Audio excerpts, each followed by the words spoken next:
So, welcome everybody. This is the Blue Blind Sky event for the third release in the Blue Blind Sky collection. The first release was Blue Blind Sky. I don't know if some of you came to the event in person a few years ago, but it was wonderful. Then there was Distance, which I'm sure some of you all are familiar with, which is fabulous. And now we are at Nosedive. So Beth Sass is here. She is the singer, songwriter, and writer. We also have Ira Ingber, musician, writer. We also have Casey Newell, the cinematographer, and Steve, he's the vocal engineer. He will be with us virtually a little bit later. Myself, I'm the publicist, so I do all the behind the scenes work. I make sure everybody sees it, hears it, engages with it on every single social media platform that there is, and there are many. So we are going to be we're going to be talking to everybody in a little bit, and then we're going to be viewing the premiere of the video of Nosedive, and then we're also going to be seeing the acoustic version of Nosedive, and then we're going to hear a little bit from Steve. So without further ado, Beth, do you want to talk a little bit before we get into it? Or do you want to watch it first? There's still a few people coming in, so I'm being the door entrance greeter. Okay. Yeah, well, basically, what I want to say beforehand is that music is a collaborative process, and I'm really lucky because early in COVID, Ira and I met at one of the Composer Breakfast Clubs meeting on Zoom, and pretty soon we established that we had a lot of common aesthetics and common work values and work ethics. And he played me some of his stuff. I played him some of mine. And we began to write what has turned into basically a whole album. So this was a result. And after we watch the video, we can talk a little bit about what the actual process was. But this was a combination of Ira's tracks and feelings and sounds that he was experimenting with, and the same as me. And we were able to meld together. And we can talk a little bit afterwards about what the concept of Nosedive is and what we're talking about. But let's watch it. And Casey's gonna be our video DJ for the night. Queuing it up.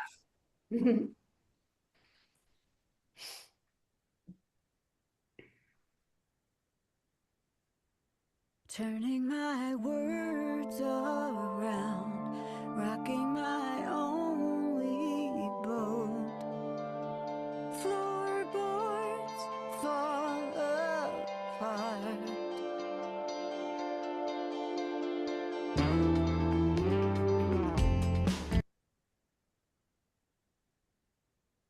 You guys there? Did it stop? It's a conversation all your own. You're in too deep to pull me in this time. I'll be just fine all alone.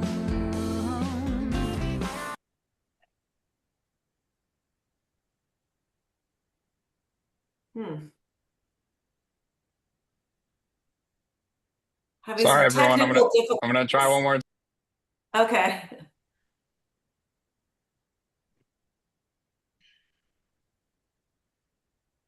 Is it buffering? I think we're asking Zoom to do a lot. Words around, rocking my only boat. Floorboards fall apart. Ruins, floating on the ruins. Once a work of art. Seeing my lover's soul.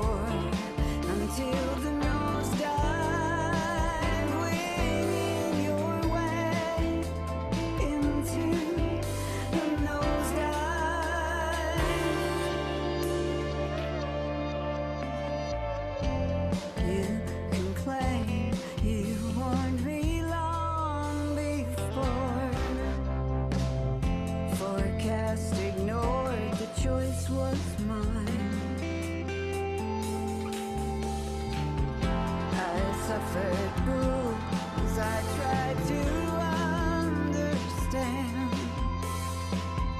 the man behind the man behind, turning my words around, rocking my only boat. Futures fall apart.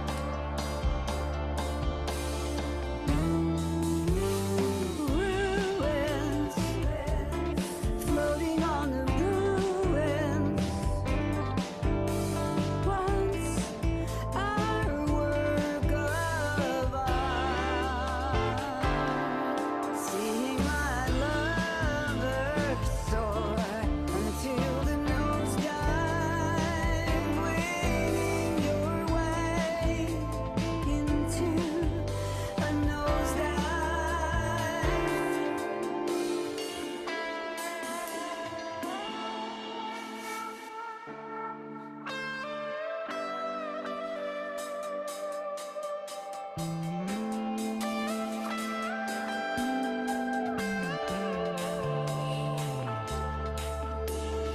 Ruins, floating on the ruins. Once our work of art. Seeing my lover soar until the nosedive, wing your way into a nosedive.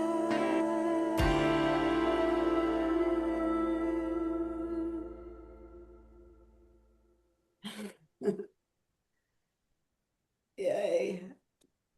Okay. Well, so I think now might be nice for us to talk about a little bit before we see the acoustic version. Ira, can you tell us a little bit about your thoughts behind the process and how the video might have changed the perspective on the music?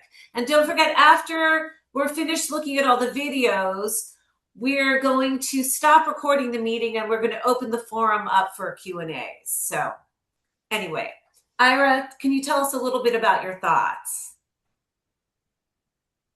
How much time do we have, Susan? This is the condensed version, then we'll do longer The later. condensed version, we just add water and stir. So, I think what happens with, as Beth indicated a few moments ago, we have never met in the same room. And so Wow. throughout, we've never met. Well, we've met, but we've never met in the same room. So I think that in some ways that process that started with, I think it was Beth, you had the sketch first, and we threw it back and forth. In some ways it was more accelerated because of our distance, and in some ways it was more impeded because of it. So it's kind of a mix. But I think that the good parts of it, of this distant collaborative work, is that it gave us both times to contemplate our own contributions and what it is that we wanted from this piece. And Beth fought me on this one, I recall, because Nosedive, which was your line, which I think you wanted to throw away. I said, no, that's golden. That's the thing right there. And I don't recall you being receptive to your own idea as much Well, as I'm going to jump in here because I listened to early work tapes and I had the line, watching you turn your life into a nosedive. And then I had some like corny line, some shape of a heart or some moon line. And I was able to listen that what you suggested we did was back up, delete my kind of corny completion line. And then you said, no, watching you be in a nosedive and dealing with somebody's emotional turbulence is actually the name. And so that it was looks like that was it looks like you won. yeah, well, thank you. That was it was hard fought. That was that was the the kernel of the song. And what what follows once the realization exists that okay, we've got this core. Now, how do we bring it into some kind of musical expression of it? That's the trick. And parts come, parts go. I mean, I remember listening to. I haven't heard it in a while, so I want to talk about that in a little bit if I have a moment. Um, some great. I remember I came up with some parts I was really Really? happy. Someone echoing me. Really happy with that didn't make it. They were good parts that did not work. And I think had we been in the same room doing that, it may have we both could have been seduced by, oh, that what a great part, let's put it in. But having those moments of our own reflection allowed me to look back, and I think it was the right decision to let go of those things I really liked, which happens often. You The know, it one thing that went on this song that was the reason that I held back on releasing it right away was that we argued a lot in a good way about hold on a minute. I see a message. I can't see it. Uh, we argue in my mind the arrangement of what was the chorus, what was the verse, and finally we realized that it didn't matter what the chorus or the verse was because the thing had its own landscape. Can we can we switch a little bit to what Casey had to like absorb into this because he came on when I had sketched some other ideas and then we had like 24 hours before the ice storm to film. So can we switch for a second? Or tell us a little bit about the video, Casey.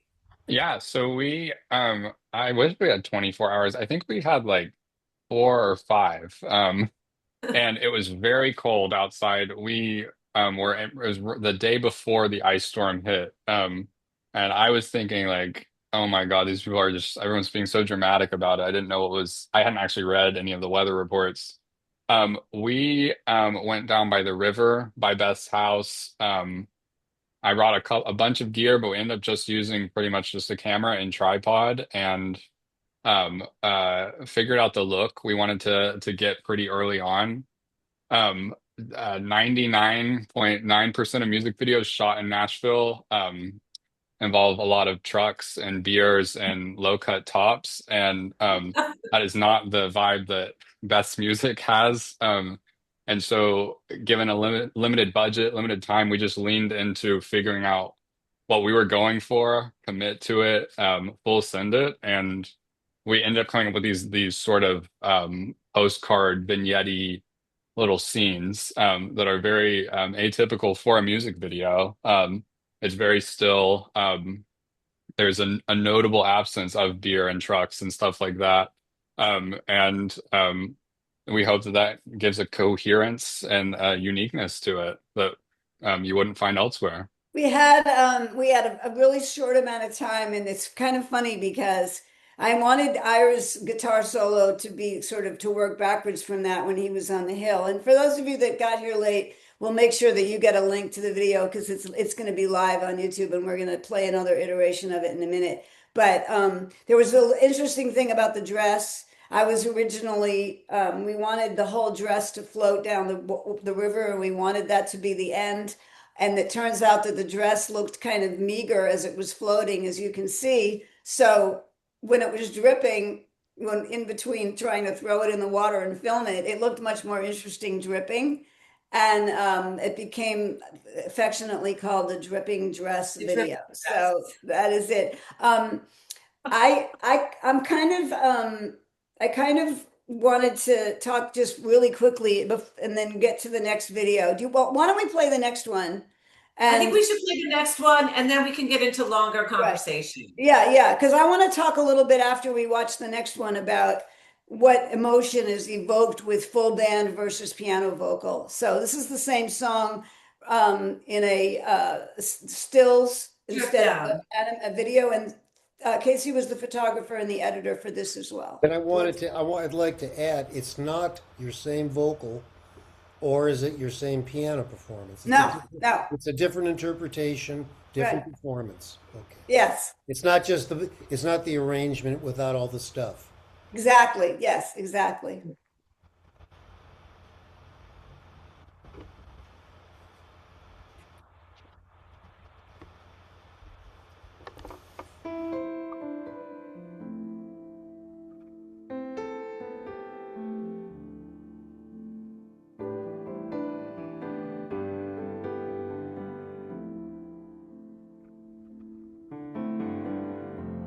You can keep your secrets to yourself.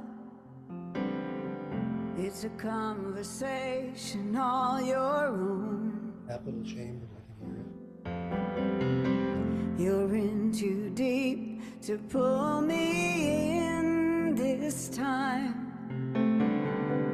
I'll be just fine all alone, turning my words around, rocking my only boat. Floorboards fall apart, ruins floating on the ruins. Once our work of art, seeing my lover soar until the nosedive, winging your way into a nosedive. You can claim you warned me long before. Forecast ignored, the choice was mine. I suffered fools, I tried to understand the man behind the man behind, turning my words around, rocking my only boat.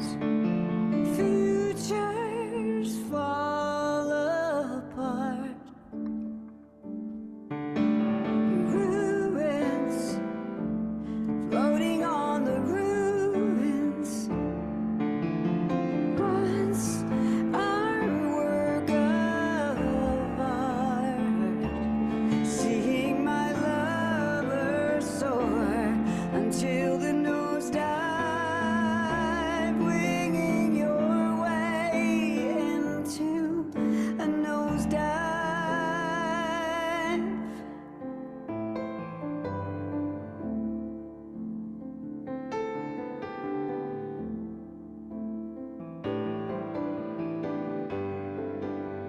hear you.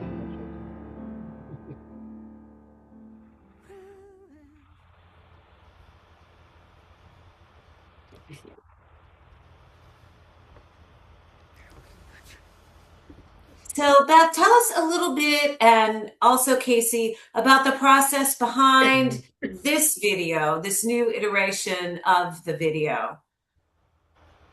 Um, well, And actually, maybe explain to us the stair shot, because I'm sure everybody has those questions. well, it all came from before we even filmed the dripping dress.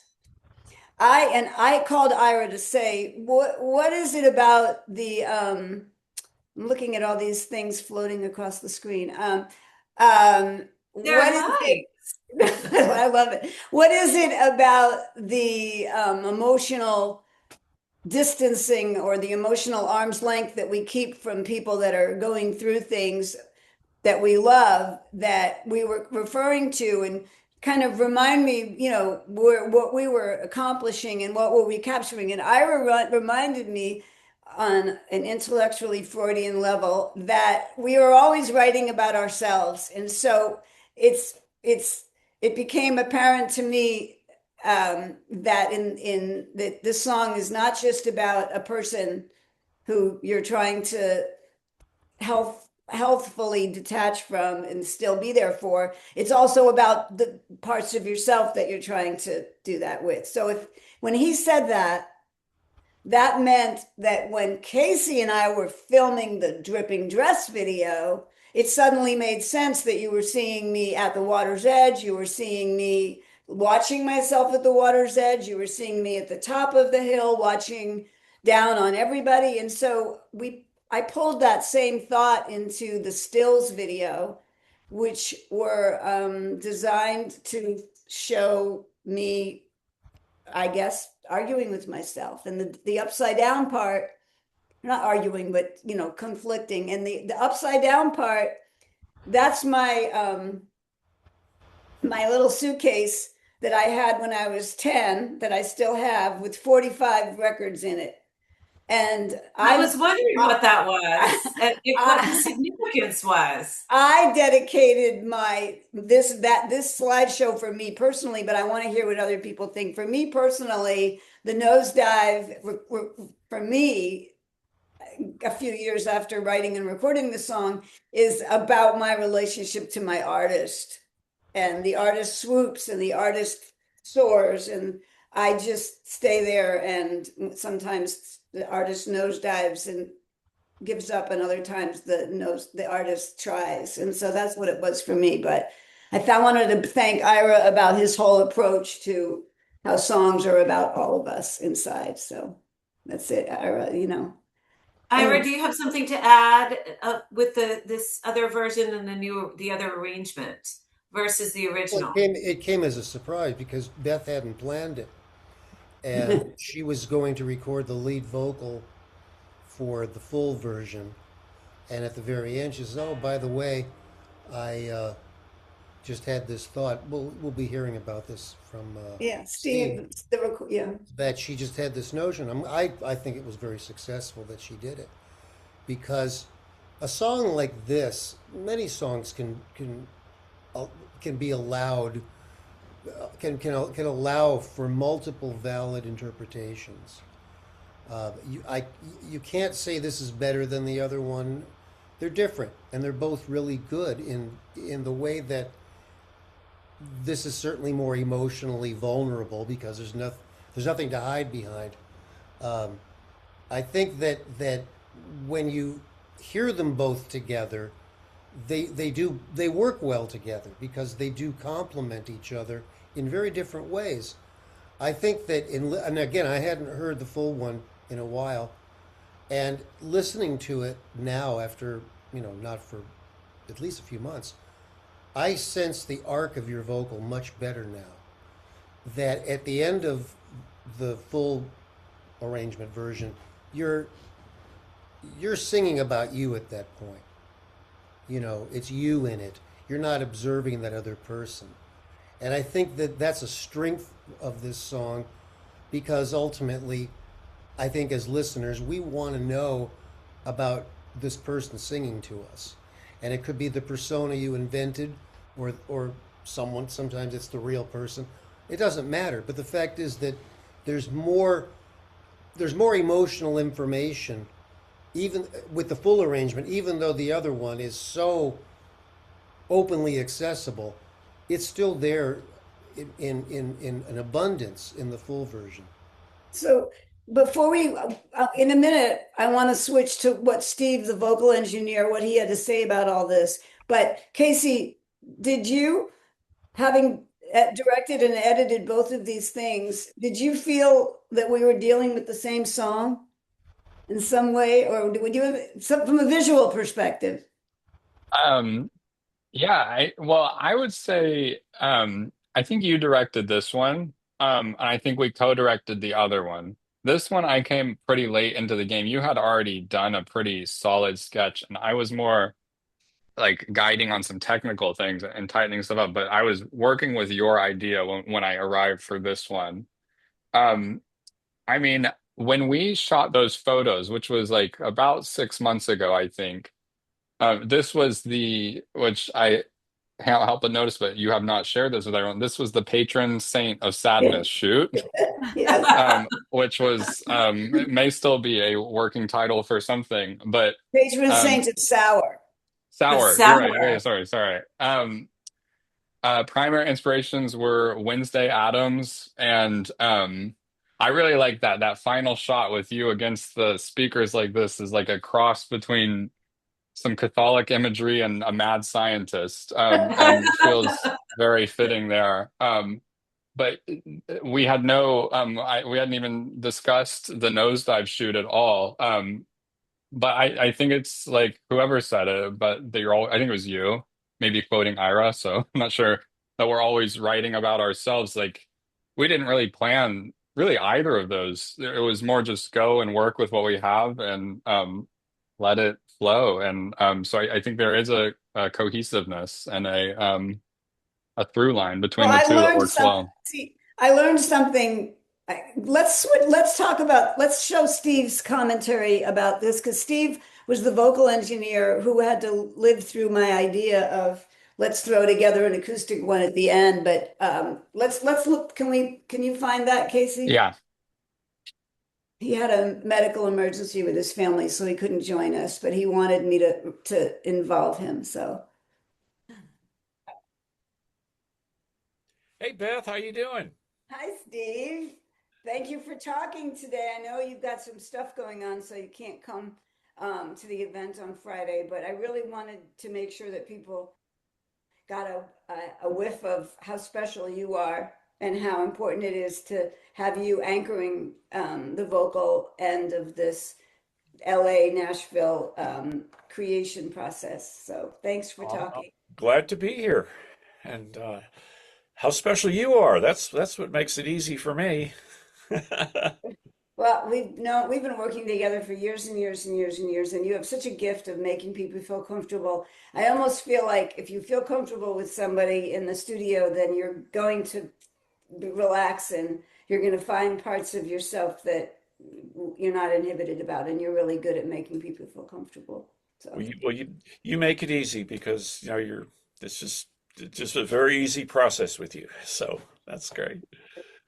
I wanted to just talk a little bit about how other different than the songs that you and I write together and produce from the beginning, Uh-huh. um, what it's like for you to be brought in when the track exists already, but the vocal needs to be recorded here on sort of in my own Yeah, homeland. well, it's not much to it. We'll chat beforehand and you'll talk about what you're trying to do and then send me a copy of the track that you're working on with your producer and I'll sort of prepare it in the studio and get the mic set up. I'm usually using a Neumann U87 with you and but anything would sound good on your voice. So um but um let me see. So then the process is actually, you know, we do a little bit of, you know, quite a bit of preparation getting ready and getting everything set up or whatever. But once you get here, it's usually very, very easy. We'll just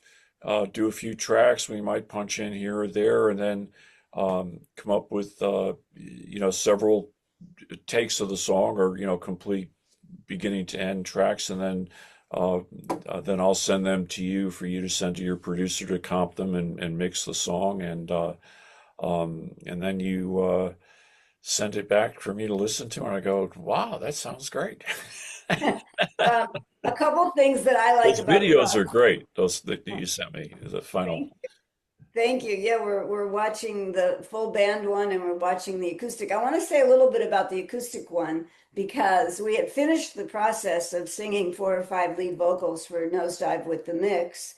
And by Hmm. the way, actually want to interrupting myself. You like to get a copy of the track. You also like to get a rough mix of it that I've done my own vocal at home on top of so that you know the feeling and the lyrics. You like the Right, lyrics and you also like the tempo to make sure that you're locked in to what it's going to right. happen when I get there. So after we did that for this song, we did 4 or 5 takes here. And as I said, you always make me feel really comfortable. Um, I was noodling on your piano that you have in your control room, Hmm. a MIDI controller with a great sound. And I said, you know, I think I want to take an extra 15 minutes and just sing one live straight down without the track because the band version isn't a full keyboard based sound. It's got Right. pianos and stuff, but it's kind of a full band sound. And I Right. wanted to also contrast it with the intimacy of the, acoustic piano and single vocal. So the acoustic version, which will be released also when the full album is released, felt like a good thing to capture, and you were great. We whipped it together, and it was live. And again, it gave me a chance to, because you're such an easy person to sing and play in front of, you were able to just whip together an in studio, I mean, an in control room setting where I could just do it for a few extra minutes that I was there, and it made it for me a complete experience. So that was great. Well, you're so easy to work with. You're so good. I found over the years the major secret to recording is having someone good to record. So an artist, so it just you're just so easy. So Well, thank you. And a lot of I'm a live performer originally and predominantly. So if I go into the studio and the person on the other side of the glass, or in the case of the acoustic version, like 3 inches away from me, if they're relaxed and receptive and expecting something right. emotionally powerful, I can't not do it. So it's very much like a symbiotic, or whatever the right word is. Uh-huh. It's a chemistry thing between us. And I'm also excited that we've got some new and fresh music that we're writing together and producing right now. Certainly That's do. going to be in queue. Excited So about that. anyway, thank you for talking. And I just want everybody to know that maybe one of the reasons, just a little PS, that you're such a great producer, vocal producer with me, as well as overall engineer and producer, studio and co-writer and lyricist and everything, is that you do so many things. You're so active in the writing of something, the producing, and also the marketing, which I think is important, that you really like to follow, and you're enthusiastic about wherever the current industry is about making things visible. And that's what this whole event tonight is all about, is making the products that we're working on visible. So, Well, they need to be because you're so good.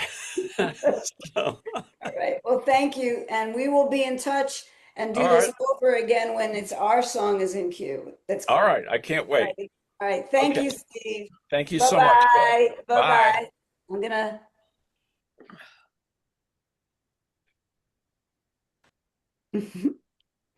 You know how I did a little funny thing there. I talked a little bit about marketing because I wanted to make sure, before we have questions and other things going on here, I wanted to talk a little bit about how grateful I am for Susan and what marketing means, and how that works, okay? Because I can create until I'm blue in the face, and that doesn't mean that I'm going to understand and be willing always to package and to present. So I wanted to let Susan say a little bit before we open it up to questions tonight about the role of being a supporter for the arts, and a like a midwife in some certain ways, because we really get lost inside of what we're doing, and we're not thrilled with how that's always Marketing. anyway. Please Marketing talk. is like the ugly stepchild that no musician really wants to get involved with. But unfortunately, it's something that segued from music companies that would do it for you. Now everything is obviously do it yourself society that we live in. So marketing is a key component to success in anything that you do, and doing it right within the aesthetic and the vibe of the particular music and the musician. So having the right tools is really important. Having somebody who's talented really helps. And having really good content. Content is king. Video content, really good stills, having clips, just being able to tell the story over a period of time, and also to promote it within all the different channels. So now we have to promote it on all kinds of social media.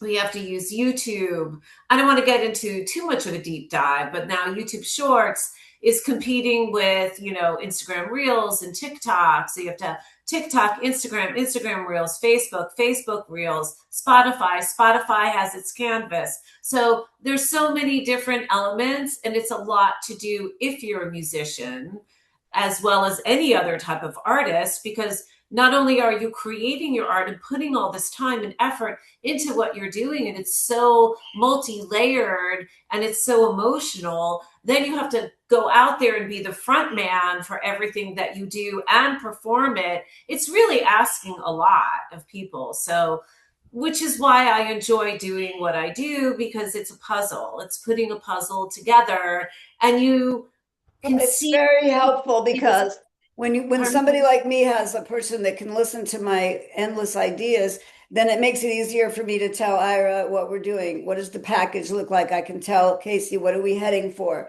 So you do a good job and of listening to what people are saying, and it's spewing, and you're thinking about the larger story, and that's great. I really just wanted you to know that it gives it meaning, Thank you. it gives it a lot of meaning. And I think I'm really grateful for the reality check that what we're doing has a lot of value. I mean, everybody feels like what they're doing has value until it comes time to putting it out there to be judged. And it's really helpful to have a representative and somebody who's taking care of that with the vibe. So amazingly appreciative. I feel like Thank we could go on for hours here because we're all very, conceptual about what we do. But Susan, could you turn it over so that people that have something to say, I'm gonna Yes. I'm gonna stop recording. I'm reminding myself, and I'm gonna take the spotlights away. If you have a question for somebody, you just say who it's for, and then we'll put people back up. Before you stop recording, I just want to say thank you, everybody, for joining us for the third release of the Blue Blind Sky collection, Nosedive. It's been an honor for everybody to show up. We're sorry about the little bit of a glitch, but thank you so much for coming, and we hope you enjoyed both iterations of Nosedive. Okay. Thank you. Thank you, Susan. Okay.